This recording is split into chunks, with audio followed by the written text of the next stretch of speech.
The US Fed meeting just came to a conclusion, and Bitcoin price and traditional markets seem to be getting a bounce. So what we'll do in this video is we'll give you upper side targets for this rally when things are to be expected to cool off or completely reverse from that point on the short-term timeframes. But the cool thing about that is I just sent out a bearish video 2 days ago, right? That's bad video.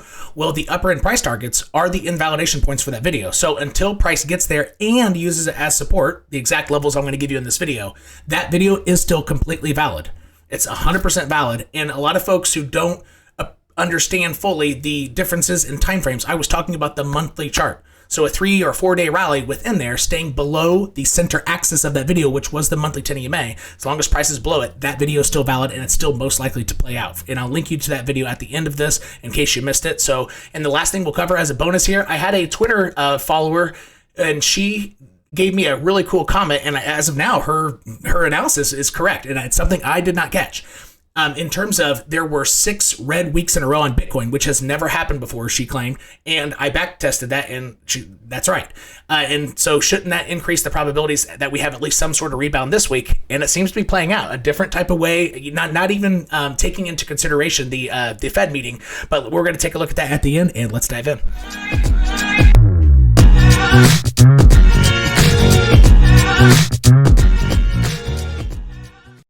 It excites me when I get people who pay attention to my content, who leave really good comments like that, and then the market actually reacts in that way just after that comment. So I'll look up who she is and I guess contact her with a coupon for the Discord community, and the links to the Discord community are in the description section of all my videos. All right, so I have 2 major tools that I'm using right now. One is a micro channel that gets Bitcoin price pretty right, dating back since late March. Okay, it's about a month-old channel.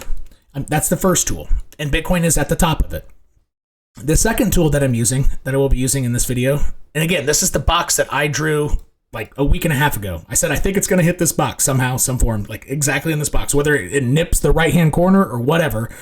I think it's going to hit this box. I've left it here. It got pretty darn close, and it can still hit it. Still has time, right? Because it's to the left of it, hasn't passed the whole box yet above it. All right, so I have this channel in my Cosa box there.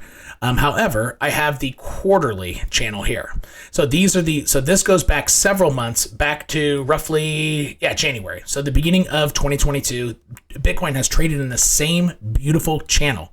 And again, I'm on the 1 hour chart. So if you want to pause this, I really recommend and copy this. I would recommend doing it. Like these 2 different channels are getting things right. These are going to be the basis of my analyses today. All right. So I will actually move these together on my object tree and go back to this one. All right. Now, the upper end targets very simply, and the invalidation targets for my last bearish video.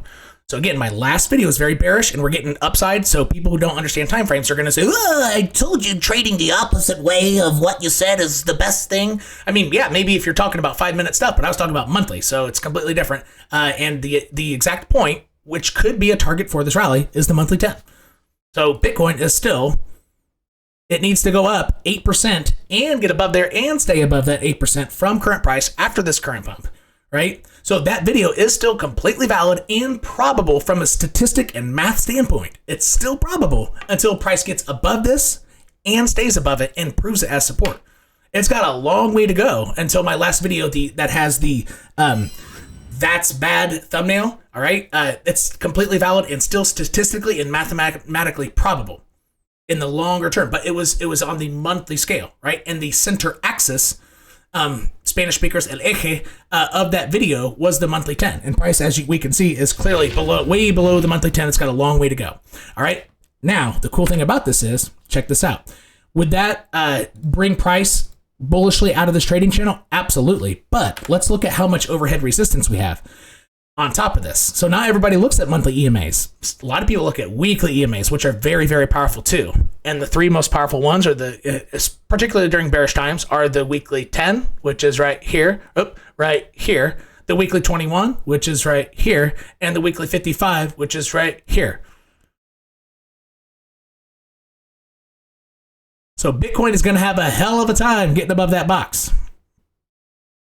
That's it. It's that simple. It's going to have a hell of a time. Therefore, the video from Monday that has the "That's Bad" thumbnail, again, I'll link you to that at the end in case you missed it, is still completely, it's statistically and mathematically more likely to happen as long as until price gets above this box and uses it as support like this. And if it were to use it as support, I mean, honestly, I would flip midterm and short-term time frame very bullish. And honestly, right now, I'm short-term and micro-term bullish, right? Because the micro time frames, the short-term means you should change your mind on the drop of a dime, right? That's what it's meant for. It's called short-term time frame for a reason, right? And my analysis from the That's Bad video was monthly, extremely long-term time frame, right? Are we seeing the difference here? Okay. Hopefully, yeah, I try to make, and honestly, in that video, I wasn't, the one thing I could have made clear is that, you know, you could easily get, I even rewatched the video to try to bring up a snippet where I said this, but I didn't say it. I said in the short-term time frame, price could, or I wanted to say, or should have said, in the meantime, price could easily come up to the monthly 10, bump its head on before heading back down, and maybe missing my box a little bit, but then rocket and rolling to the downside. I should have been very specific with that, but I did forget to say that. However, I'm telling you in this video, that video is still valid until this happens, all right? And this box ranges from 40,800 to 42.6. I'm going to go ahead and write that down. 40,800, 42.6, I said. And I'll keep you updated on this because the monthly 10 will wiggle around, so this 42.6 number might change a little bit, and price does typically play with that line almost very, very specifically once it gets there, so that number might change. But as of now, this would be my upper end box until Bitcoin price gets above 42.6 and uses it as support. Then statistically, from a mathematical standpoint, the longer term time frames are bearish and going to turn around very hard, right? And this pump, that could be an 8% pump in Bitcoin. In the meantime, short-term time frames could easily happen, and then Bitcoin turns around, which I had a few comments saying, and on that video, it was actually a pretty good call, saying that this could go up to 40K first, and then it comes down. Well, that's still baked into the analysis from my long-term overview. However, I could have communicated slightly more clearly upon revision of that, or reviewing that video. I could have stated that price could easily come up to 42.6, bump its head in the meantime. All right, so I apologize. I could have been slightly more clear. All right, and that's what we got. But look how hard it's going to be to get above that. There are a lot of folks who look at this, a lot of algos looking at this area here. However, if price could get above and use that as support, I mean, that would be a pretty darn big deal. That could get things really bullish, especially with a monthly closure. So the month of June starts above this white line, the monthly 10. So that now, any wicks above or action above before the monthly close, I would be skeptical of. Therefore, that's why I said it needs to get above and use it as support, because all that would happen before a monthly closure, and in order to have some sort of confidence before a monthly closure, I would need it to use it as support very specifically. And now, for what a Twitter follower mentioned, very cool comment about weekly. Let me take off the EMAs here. We need bare naked price right here. So she said something to the effect of, "Hey, since this is the 6th red week in a row, and that's never happened before, isn't it statistically likely that this week bounces?" And I was like, I think, I said, that's interesting. So I back tested it, and she's right. I could not find a single instance of 6 red weekly candles.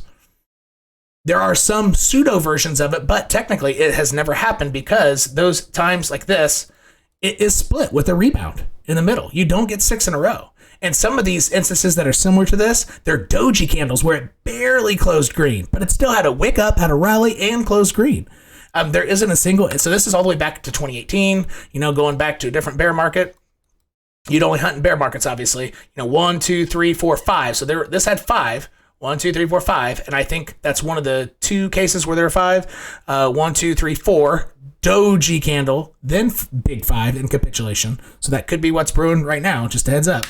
But there still hasn't been a time. Therefore, I mean, I think that isn't a bad way to go, because it worked for me on the monthly scale when I said, hey, there have never been 7 green months in a row. Therefore, the likelihood of this month ending green, while everybody was bullish, I said it's very unlikely, because 1, 2, 3, 4, 5, 6. I mean, there's never been 7 months green. Like, this got to have a pullback, and it ended up being correct. And so I think that person has been following me since that video way back, like a year ago. So good for her for paying attention to that and spotting that, because I definitely did not spot that. All right. And one thing that I want to go over real quick, I'm going to go on the hour chart, use my other tool that I should have done before the 6-week idea, is this. So let's put those same EMAs. Let me just I'll do all 4 of them. We'll do this, and then we'll go to my other trading channel and see what that aligns with. because that's above this channel. So it'll essentially move up and out of this. So I'll have to use a different tool, which would be this one. All right. So magically, what would that align with? Getting to the point of control and using it as support before you go up. So the monthly 10 on this chart, which is why I keep stressing, like you might want to put this quarterly chart on your object tree so you can look at it whenever you want. This would magically align with getting into the point of control and using as support. So from an EMA and... Sorry.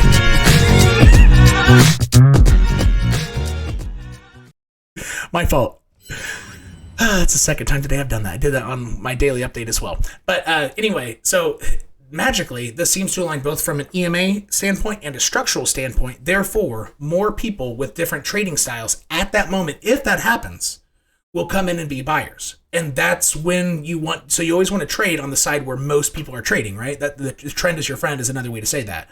And that would initiate a lot of different groups for totally different reasons being bullish, because it's structurally, in an EMA standpoint, it's two large groups of buyers or large groups of traders that would either flip from bearish to bullish at the same time. It would create a lot of buy pressure. Therefore, I'm confident with that idea that things won't get super bullish until the monthly 10 is specifically, its price is above it and has used it as support, even, you know, a few times on the lower time frames like the hourly scale. That would be my my ticker to be short-term time frame and maybe even midterm time frame, slightly bullish for getting into the deeper 40s and maybe even to the 50K area if that were to happen. So go ahead and click this video right here. If you did not see my last video from about that's bad and the long-term time frame being very bearish, and click this video over here if you want to learn how to set up a chart like mine with a 28-minute tutorial. You just got Tim at Worldwide. Peace.